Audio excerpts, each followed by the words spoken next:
And these are the list of words I used. Oh man, the camera is struggling. There you go.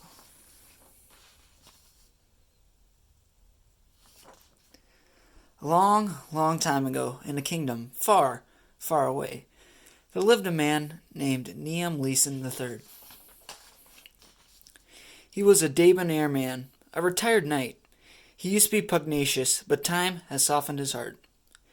Neam is married to Kim, who has a fervor for therapy and owns a therapeutic store. She recently had her Vogue book, The Wonders of Chainmail, syndicated. They loved each other and typified a happy marriage.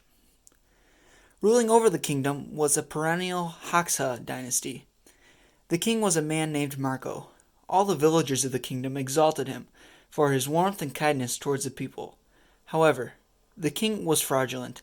He was materialistic and greedy. Being this way, he coveted Leeson's wife. He would do anything to get her. Tooken, medieval mayhem.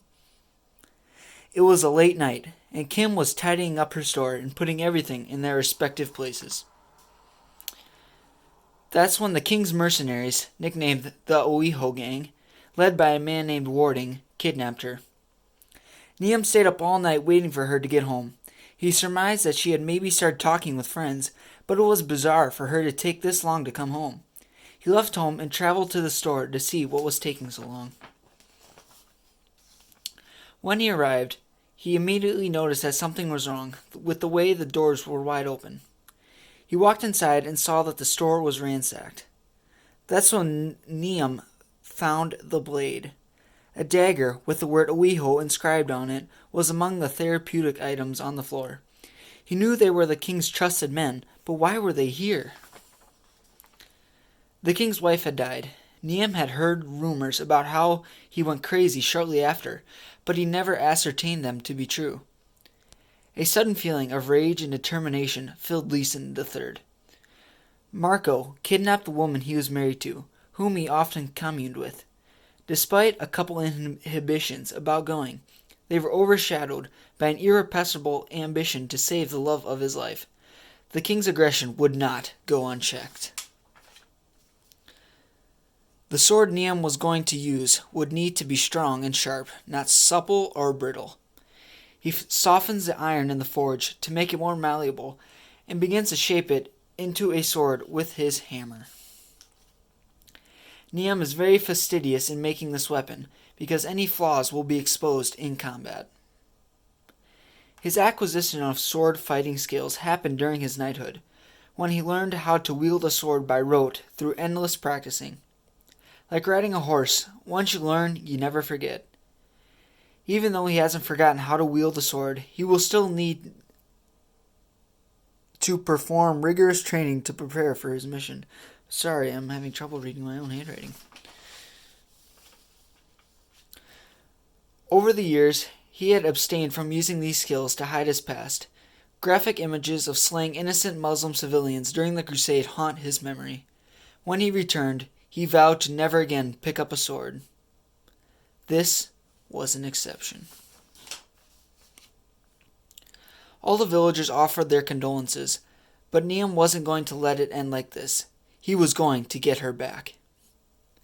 His dexterity with the sword is unmatched, and Marco is going to pay for what he has done through his blood. Burnishing the sword before he leaves, Neam knows he may not be coming back. His interaction with the king won't be friendly. He travels day and night to get to the king's castle. The exquisite night sky is filled with a myriad amount of stars. Neam wishes he could appreciate the beauty with his wife and her resplendent blue eyes. While riding one day, the horse's behavior was becoming increasingly erratic. It constantly tried to veer off the trail. All of a sudden, a bear burst out of the woods, and the horse bucked Neam off and into the river. He tried swimming against the current to safety, but it was too strong. Neam was pulled down the river and thrown down a cataract. Tired, emaciated, and hungry, he washed up on shore. However, His vendetta against the king and the thought of saving his wife kept him motivated. The violent current, coupled with the tide, had impaled his sword into the sand next to him.